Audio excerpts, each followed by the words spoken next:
Good morning, everybody. Mike Vacchi, Princetontrader here for Mr. Topstep with your Thursday morning pre-market webcast. Okay, daily chart of the S&P, and yesterday was just a big up day. First day of the year, the fiscal cliff, kick the can deal kind of passed, and we were just we had a decent pullback in the middle of the day, and then we were up into the close. So we're hanging around now, up above the upper Bollinger Band. And I've seen this movie before. You've got all the usual players that get so excited every time we get up on highs, and they want you to buy. They want you to buy the highs because we're going higher and higher, and then then they go away and disappear when it's just another Bollinger Band punch. And then we go back and do another Bollinger Band punch. But they're never down here telling you to buy. They always want you to buy up here. I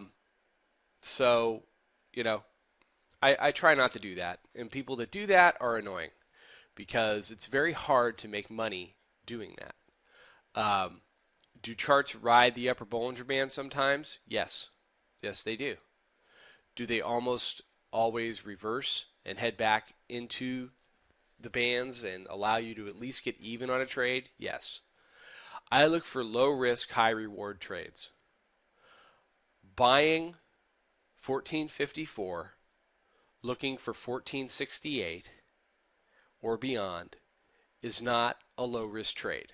That is an incredibly high risk trade that is based upon a lot of emotional feelings about missing the real move, which is when we punched the lower Bollinger Band, when those guys didn't want you to buy. They wanted you to sell. Okay? And I don't usually get this annoyed on these, but I see a lot of it now, and it's going on every time we do this, and every time they're wrong, and every time I see people lose money. So, what am I looking at today? Maybe today we reverse. Maybe today we ride the upper band a little bit. It's going to depend. Everybody's locked into the jobs report now, so we're going to have to see how that goes. ADP, we bounced a little bit on ABP, but we pulled back on initial claims. We've got the Fed minutes today at 2 o'clock. Pivot-wise, you've got the daily pivot sitting basically at 1451.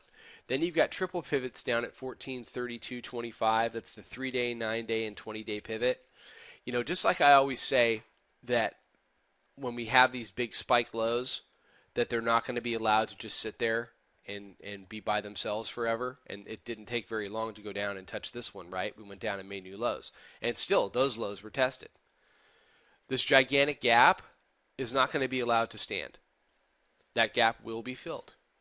It will be filled. It will be filled sooner than you think. And if you're a bull, you want to fill it. You want to fill the gap. You want to get that out of the way. And then if you want to go look for your 1500s or 1530s or whatever else they're coming up with, then you can do it. But it's going to be very hard to do it with this. With a gap based upon the signing of a political bill that at the heart of the bill just moves everything 60 days. There's no certainty in that. The only certainty is that we're going to have a really big fight in March. Okay? So the gap here, that gap will get filled. Sooner rather than later. That doesn't mean we're going to fill it today. It just means these are things you have got to be looking at as you're looking at these markets. This is not a close your eyes and buy situation. You got the jobs report tomorrow. If you've been long since Friday, down in the 1380s, 1390s, if you're an institution that was buying down there, and now you're holding up here at 1454, are you a buyer into jobs or are you a seller? I think you're probably a seller. So we're going to see some profit taking too. All right. So it's okay to be long. Just manage it and have a reasonable stop, and understand that you're trying to catch the last little bit of a large move. Okay, everybody have a fantastic day. Mike Vacchi, Princetontrader from Mr. Topstep. I'll be back tomorrow morning with another webcast. Trade them well, everybody.